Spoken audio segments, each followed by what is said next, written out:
রাধে রাধে সবাইকে। তো তোমরা রাত্রে সোনাদের দর্শন করো।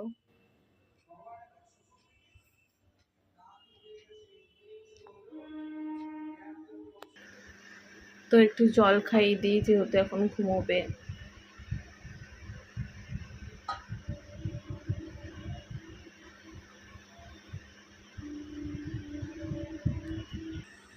তো রাত্রে সোনাদেরকে শোয়ার আগে আমি চন্দনগুলো সব মুছিয়ে গাটা একটু মুছে দিই, যেহেতু এখন খুব গরম। তার জন্য আমাদেরও রাত্রে যেরকম স্নান করতে ইচ্ছা করে এত গরমে, তা ওদেরও তো গরম লাগে, তাই আমি পুরো পরিষ্কার করে গা হাত পা একটু মুছিয়ে তারপরে শোয়াই। আপনারাও করতে পারেন এরকম, একটু গামছা ভিজিয়ে নেবেন, তারপরে ওদের মুছিয়ে দেবেন।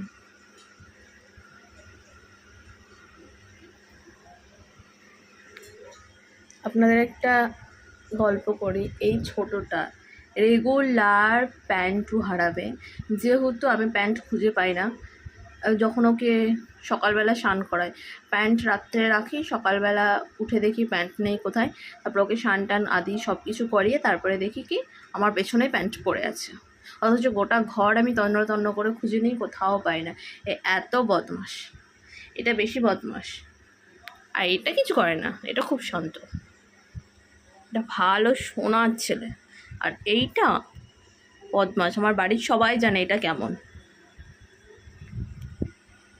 তো দুই ভাই ঘুমিয়ে পড়েছে। এই যে এবার মশারিটা দিয়ে দেবো।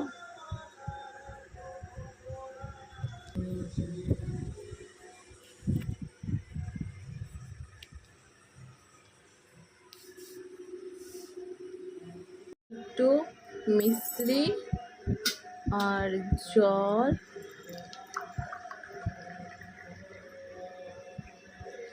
আর একটু তুলসী পাতা দিয়ে রাত্রের জন্য রেখে দেব।